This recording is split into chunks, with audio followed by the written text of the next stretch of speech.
नमस्कार, मैं हूं शम्स ताहिर खान और आप देख रहे हैं वारदात। Phone, message, WhatsApp, Facebook, Twitter, mail, जिसे भी खोलिए, जिसे भी पढ़िए, लोग एक दूसरे से बस मदद के लिए गिड़गिड़ा रहे हैं। किसी को इंजेक्शन चाहिए, किसी को दवा, किसी को बेड तो किसी को ऑक्सीजन। शायद लोगों का सरकार और सिस्टम पर से भरोसा उठ चुका है, इसीलिए लोग एक दूसरे की तरफ उम्मीद भरी नजरों से देख रहे हैं। हालांकि ऐसे मौके पर भी कुछ लोग अब भी जमाखोरी और कालाबाजारी में लगे हैं, लेकिन इन सब के बावजूद मरती हुई जिंदगियों के बीच अब भी इंसानियत बची हुई है।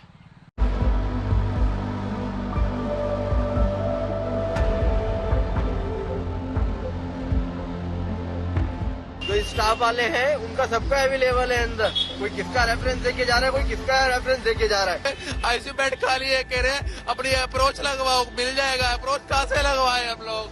सर यहाँ कुछ केयर नहीं हो रही है पेशेंट की। जंग सिर्फ मैदान में नहीं लड़ी जाती, जंग लड़ी जाती है हालात से भी, दुश्वारियों से भी, नाउम्मीदी से भी, तबाही से भी। ये जंग किससे है, ये तो आपको, हम सबको पता है।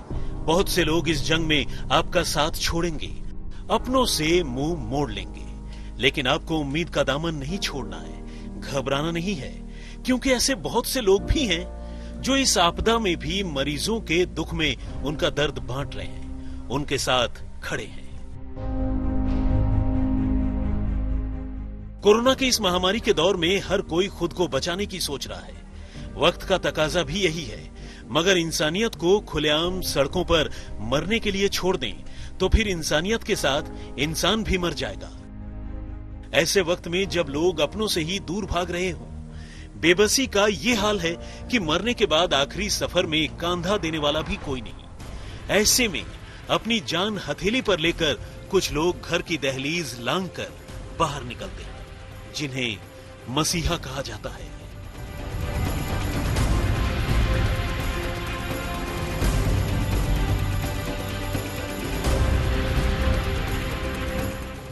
दिल्ली में कोरोना से मरने वालों की बढ़ती तादाद के बीच अस्पताल से लाशों को शमशान घाट तक पहुंचाने के लिए एम्बुलेंस मिलना तक दुश्वार हो गया है। ऐसे में जिन शवों को कोई हाथ तक नहीं लगा रहा, दिल्ली के एम्बुलेंस मैन इन हालात में मदद कर रहे हैं। करोलबाग के चिरंजीव मल्होत्रा अब तक 1200 लाशों का अंतिम संस्कार करवा चुके हैं। हालांकि उनकी बेटी पिता को रोकती है, लेकिन मल्होत्रा का मानना है कि हर कोई अगर घर बैठ जाएगा तो लोगों की मदद कौन करेगा। मल्होत्रा हर दिन 30 से ज्यादा लाशों का अंतिम संस्कार कर रहे हैं। इनमें वो शव भी शामिल हैं जिनका कोई नहीं होता। साथ ही ऐसे शवों का भी अंतिम संस्कार कर रहे हैं जिनके खुद के घरवाले लाश को हाथ लगाने से डर रहे हैं। चिरंजीव शवों को अपनी एम्बुलेंस में शमशान घाट तक ले जाते हैं और पूरे रीति रिवाज के साथ अंतिम संस्कार कराते हैं। जिन लोगों के पास पैसों की दिक्कत होती है वो उनसे पैसे नहीं मांगते, बल्कि अंतिम संस्कार में इस्तेमाल होने वाले सारे सामान का खुद ही इंतजाम करते हैं।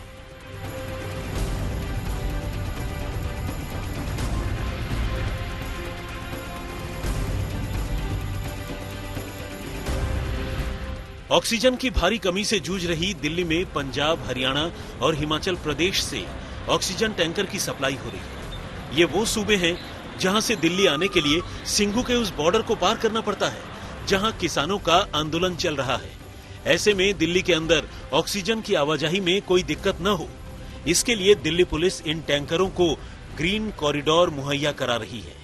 ये ऑक्सीजन का टैंकर पानीपत से आ रहा है GJ06BT4225। अब इसे दिल्ली पुलिस, आउटर दिल्ली के डीसीपी और उनकी पूरी टीम ग्रीन कॉरिडोर मुहैया करा रही है, जिसको कि केएमपी से लेके अब दिल्ली के अंदर हरियाणा बॉर्डर से प्रवेश कराया जा रहा है।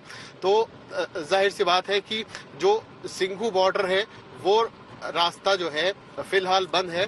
तो ये एक दूसरा रास्ता है जो दिल्ली पुलिस ने इन ऑक्सीजन टैंकर्स के लिए खासकर मुहैया करवाया है और पूरा ग्रीन कॉरिडोर दिया जाता है इन टैंकर्स को दिल्ली पुलिस की तरफ से, ताकि इन ऑक्सीजन को जल्द से जल्द हॉस्पिटल तक पहुंचाया जा सके।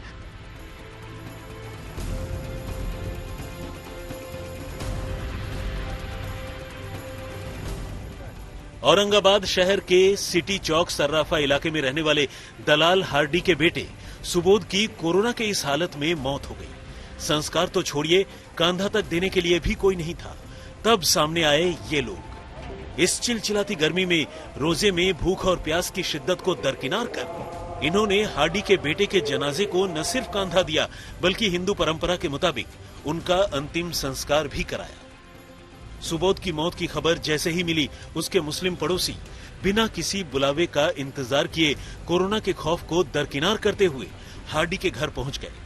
न सिर्फ अंतिम संस्कार की व्यवस्था की बल्कि खुद भी सारी जिम्मेदारियां निभाई। इस दौर में जब मरने के बाद खुद घर वाले अपने अपनों का संस्कार नहीं कर पा रहे हैं, ऐसे में दुनिया के सामने मिसाल कायम कर रहे हैं ये लोग।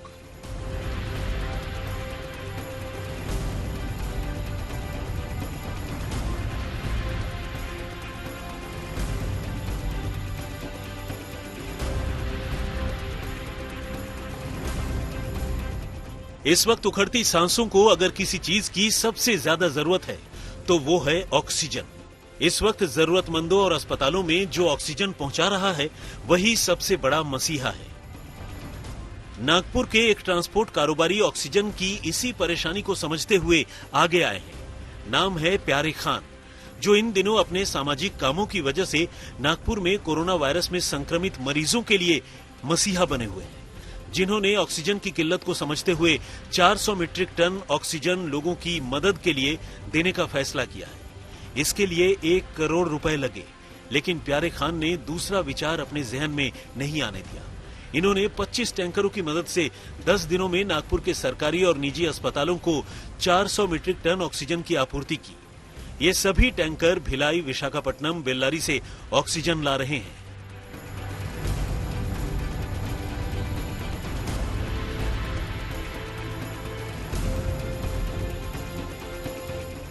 ये सच है कि कोरोना के वायरस से ज्यादा ऑक्सीजन की कमी ने हालात बिगाड़े हैं, लेकिन इस मुश्किल में कुछ लोग ऐसे भी हैं जो इंसानियत का फर्ज अदा कर लोगों की मदद कर रहे हैं। भदोही में एक हॉस्पिटल बड़ी तादाद में ऑक्सीजन सिलेंडर रिफिल कर रहा है, वो भी फ्री में, जिससे कोविड के जिन मरीजों को अस्पताल में जगह न मिले वो घर में ऑक्सीजन की मदद से अपनी सांसों को महफूज रख सके। सवाब का ये काम न्यू श्रद्धा हॉस्पिटल में हो रहा है, जहां अस्पताल के चिकित्सक डॉक्टर महफूज आलम का कहना है कि जब तक उनमें सलाहियत है वो लोगों की मदद करते रहेंगे।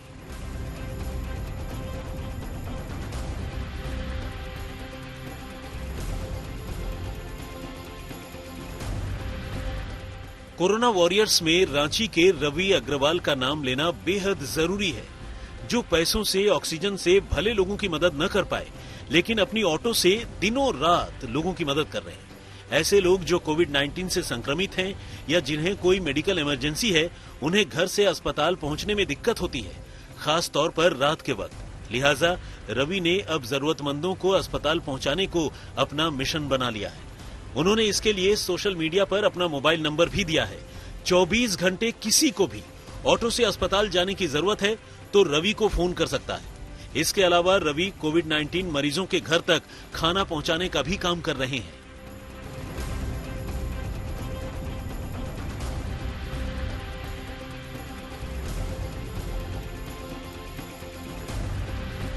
एक तरफ डर का माहौल है, कोरोना संक्रमित मरीजों के रिश्तेदार भी उनसे दूरी बनाने में लगे हैं। ऐसे में डॉक्टर और नर्स उनके लिए किसी भगवान से कम नहीं है। गुजरात के सूरत में एक नर्स ने ऐसी मिसाल पेश की है जो सालों तक याद रखी जाएगी। ये नर्स कोरोना मरीजों के लिए फरिश्ते से कम नहीं है। 4 महीने की गर्भवती होने और गर्मी की इस तपिश में रोजा रखने के बावजूद नैन्सी आयजा मिस्त्रिक लगातार मरीजों की देखभाल में जुटी हुई है। इतना ही नहीं, नर्स दिन भर रोजा रखकर अपना धर्म भी निभा रही हैं। बकौल नैन्सी, लोगों की सेवा ही सबसे बड़ी इबादत है।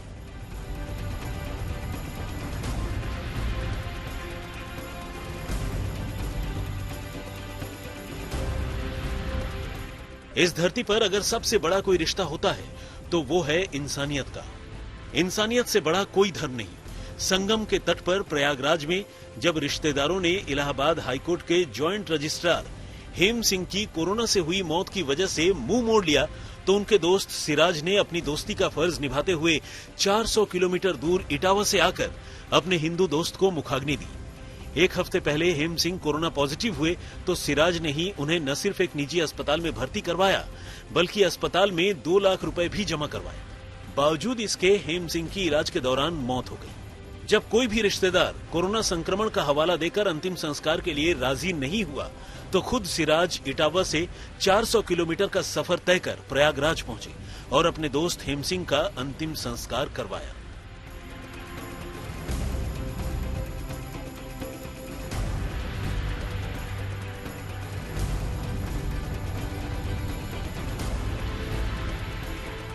कोरोना के कोहराम में अस्पताल से लेकर बेड, दवाइयां, ऑक्सीजन सिलेंडर और यहां तक कि एम्बुलेंस तक के लिए मारामारी मची है। लोग इन चीजों के लिए मुंहमांगी कीमत भी देने को तैयार हैं। लेकिन सरकारों की बदइंतजामी इतनी है कि ये जरूरी चीजें भी लोगों को मुहैया नहीं हो पा रही है और जो काम सरकार को करना चाहिए वो लोग कर रहे हैं। गया के इस घर में लगातार फोन की घंटी बज रही है क्योंकि यहाँ चंद लोगों की टीम ने टूटती सांसों को बचाने का जिम्मा अपने कंधों पर ले लिया है। नगर निगम के स्थानीय पार्षद नैयर अहमद और उनकी टीम रोजे की शिद्दत के बावजूद जरूरतमंदों तक फ्री ऑक्सीजन सिलेंडर पहुंचा रहे हैं। मिशन ऑक्सीजन सिलेंडर पहुंचाना नहीं है बल्कि खाली होने पर दोबारा सप्लाई जारी रखना या फिर दूसरे जरूरतमंदों तक उस सिलेंडर को पहुंचाना भी इन्हीं की जिम्मेदारी है। इस मुहिम की शुरुआत महज 2 सिलेंडर से हुई थी, लेकिन अब इन लोगों के पास 48 सिलेंडर है, जिससे जरूरतमंद लोगों को फ्री में ऑक्सीजन मुहैया कराई जा रही है।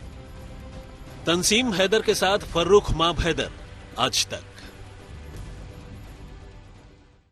देश को बड़े बड़े ज्ञान देने वाले बड़े बड़े नेता, सांसद, विधायक, पार्षद और बाकी कार्यकर्ता लगभग गायब हैं। मदद के लिए आगे आ रहे हैं तो आम लोग, ये वो आम लोग हैं जो एक दूसरे को जानते भी नहीं, लेकिन जरा सी किसी ने मदद के लिए पुकार लगाई, ये फौरन पहुंच जाते हैं।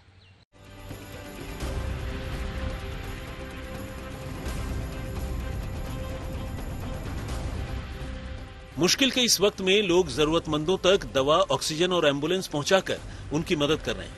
मगर मुंबई में कुछ नौजवानों का एक ग्रुप पिछले 1 साल से बिना रुके, बिना थमे तमाम कोविड सेंटर, वैक्सीन सेंटर और अस्पतालों में पानी पहुंचा रहा है ताकि स्टाफ के साथ वहां आने वाले मरीज और तीमारदारों को पानी की कमी न पड़े। ये मुहिम इन लोगों ने पिछले मई में शुरू की थी, जो अब भी जारी है। इस टीम में करीब 12 से 13 स्वयंसेवक हैं जो मुंबई के अलग अलग इलाकों में बिना थके पिछले 1 साल से इस काम को अंजाम दे रहे हैं।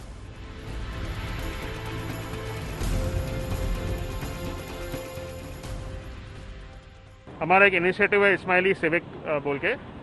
ये ग्लोबल इनिशिएटिव है, काफ़ी पूरी दुनिया में काफ़ी कंट्रीज में हम लोग ऐसे प्रोजेक्ट्स करते हैं जो दूसरी कम्युनिटी को बेनिफिट करते हैं। हम लोग जो फोकस हमारा है वो कोविड सेंटर्स के लिए है और कोविड वैक्सीनेशन सेंटर्स के लिए जो अभी चालू हुए हैं। अब तक हमने 14 सेंटर्स में बॉम्बे में वाटर डिस्ट्रीब्यूट किया है, क्लीन ड्रिंकिंग वाटर। 1 लीटर का बॉटल में किया है, 20 लीटर का जार्स में किया है और 200-250 ml का छोटा बॉटल में भी किया है, जैसा रिक्वायरमेंट आता है वैसा।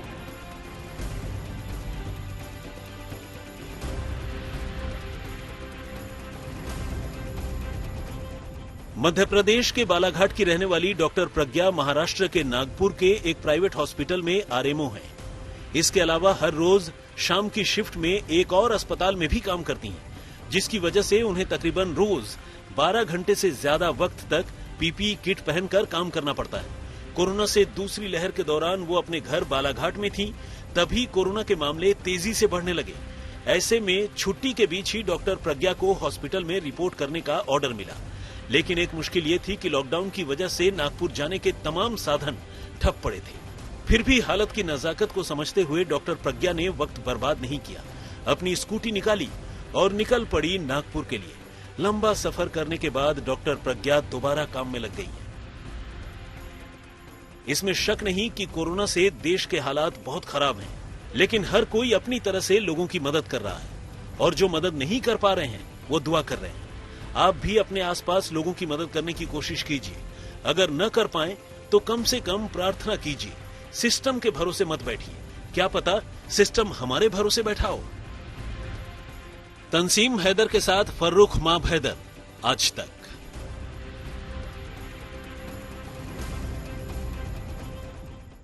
तो वारदात में फिलहाल इतना ही, मगर आज तक पर खबरों का सिलसिला लगातार जारी है।